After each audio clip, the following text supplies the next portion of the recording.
फरवरी 2017 में एस्ट्रोनॉमर्स ने स्पिट्ज़र space telescope और कुछ ग्राउंड बेस्ड टेलीस्कोप का उपयोग करके TRAPPIST-1 स्टार सिस्टम में चक्कर लगा रहे कुल 7 एक्सोप्लैनेट की खोज की है। यह पहली बार था जब एस्ट्रोनॉमर्स को धरती से परे किसी दूसरे स्टार सिस्टम में इतने ज़्यादा प्लैनेट मिले हो।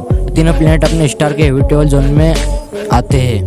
हैबिटेबल जोन एक खास जोन होता है जहाँ ना तो ज़्यादा गर्मी और ना ज़्यादा ठंड होती है।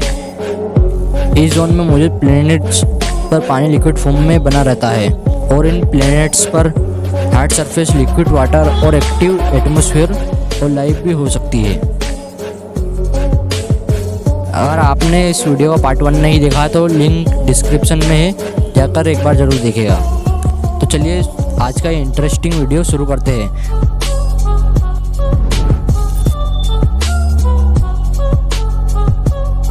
TRAPPIST-1A यह स्टार सिस्टम का तीसरा एक्सोप्लैनेट है जिसकी खोज 2016 में ट्रैपिस्ट टेलीस्कोप के जरिए की गई थी। जिसके बाद कुछ ग्राउंड बेस्ड टेलीस्कोप और नासा के स्पिट्ज़र स्पेस टेलीस्कोप की मदद से जब इसका करीब से अध्ययन किया गया तो पता चला इस एक्सोप्लैनेट का मास हमारी धरती के मास का केवल 30% हिस्सा है और इसका आकार हमारे पृथ्वी के आकार का 80% हिस्सा है। यह अपने स्टार से केवल 0.022 AU की दूरी पर मौजूद है, जो कि हमारे सूर्य और पृथ्वी की दूरी का मात्र 2% हिस्सा है। ऐसे में इसे अपने तारे का एक चक्कर लगाने में मात्र 4 दिनों का वक्त लगता है, यानी कि इस ग्रह पर एक साल मात्र 4 दिनों का होता है, जिससे इस प्लैनेट को उतनी ही सनलाइट मिलती है जितनी पृथ्वी को सूर्य से मिलती है। ऐसे में वैज्ञानिकों का मानना है कि इस ग्रह का करीब 5% मास लिक्विड वाटर के विशाल ओजन के रूप में मौजूद हो सकता है, जिसका वॉल्यूम हमारे धरती के महासागरों में मौजूद वाटर से कई सैकड़ों गुना ज़्यादा है। इन महासागरों में जीवन पनपने के विशाल संभावनाएं मौजूद है। इस एक्सोप्लैनेट के सरफेस का एवरेज तापमान 9 डिग्री सेल्सियस से लेकर -18 डिग्री सेल्सियस के बीच हो सकता है, जो कि किसी प्रकार के लाइफ को इवॉल्व होने के लिए अनुकूल तापमान माना जाता है। अपने रेड ड्वार्फ तारे के नज़दीक मौजूद होने के कारण यह एक्सोप्लैनेट अपने तारे से टाइटली लॉक हो सकता है, यानी कि इस तारे का एक साइड हमेशा अपने तारे की ओर तो दूसरा साइड हमेशा अपने तारे की दूसरी ओर रहता है। ऐसे में इसके एक साइड में तापमान जीवन के लिए अनुकूल रहता है तो दूसरा साइड बेहद ही ठंडा रहता है। पर वैज्ञानिकों का मानना है कि इसका एक्टिव एटमॉस्फेयर इसके दूसरे साइड तक जरूरी एनर्जी पहुंचाकर इस एक्सोप्लैनेट के क्लाइमेट को स्टेबल रखता होगा। TRAPPIST-1E नए स्टार सिस्टम का चौथा एक्सोप्लैनेट है। इस एक्सोप्लैनेट की खोज अन्य TRAPPIST-1 ग्रहों की तरह ही 2016 में ट्रैपिस्ट टेलीस्कोप के जरिए की गई थी, जिसके बाद 2017 और 2018 में इसका करीबी से अध्ययन किया गया।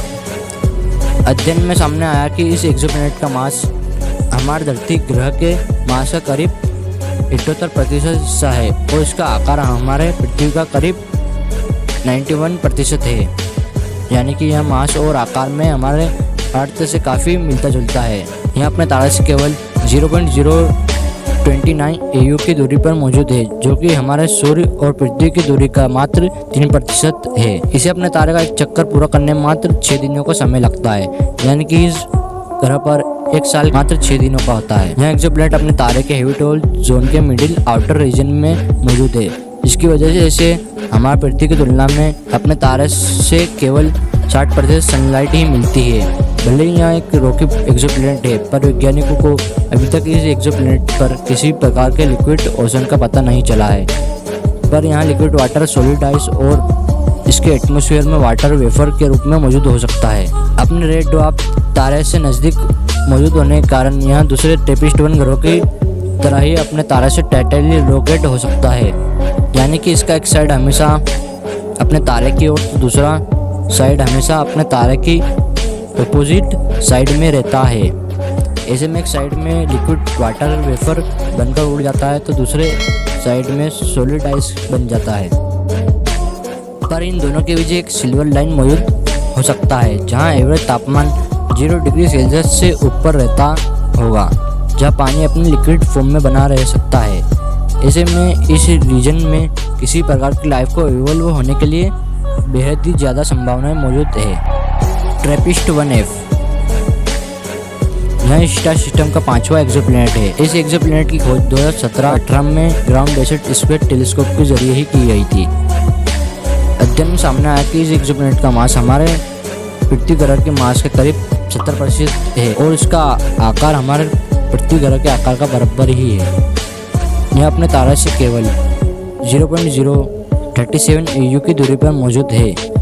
इसे अपने तारे का एक चक्कर पूरा करने में मात्र 9 दिनों का वक्त लगता है, जैसे कि इसका एक साल मात्र 9 दिनों का ही होता है। यह एक्सोप्लैनेट अपने तारे के हैबिटेबल जोन के आउटर रीजन में मौजूद है। वैज्ञानिकों के अनुसार इस एक्सोप्लैनेट के मास का कुल 20% हिस्सा वाटर है, जो कि सॉलिड आइस और वाटर वेपर के रूप में इस ग्रह पर मौजूद हो सकता है। इन रेड ड्वार्फ तारे से नजदीक मौजूद होने के कारण यहाँ दूसरे ट्रैपिस्ट-1 ग्रहों की तरह ही अपने तारे से टाइटली लॉक हो सकता है।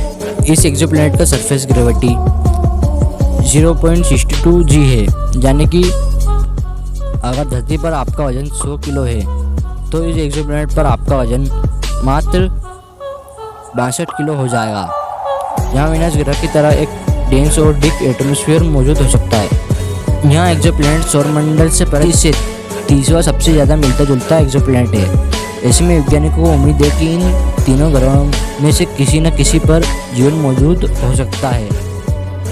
वर्तमान समय वैज्ञानिक जेम्स वेब स्पेस टेलीस्कोप और कुछ बेहद ही एडवांस ग्राउंड बेस्ड टेलीस्कोप पर काम कर रहे हैं, जिनके आने वाले करीब 5 से 10 सालों में पूरी तरह ऑपरेशनल होने की संभावना है। इन एडवांस टेलीस्कोप का उपयोग कर वैज्ञानिक इस स्टार सिस्टम और इसके ऑर्बिट में मौजूद ग्रह का और करीबी से अध्ययन कर सकेंगे। तो आज की वीडियो में बस इतना ही। इस वीडियो का लाइक एम 50 लाइक का है, तो जल्दी से लाइक कर दो। और अगर आपने अभी तक चैनल को सब्सक्राइब नहीं किया तो सब्सक्राइब करके उस बेल आइकन को भी दबा दें, जिससे ऐसी इंटरेस्टिंग वीडियो आप तक पहुंचती रहे। Thanks for watching.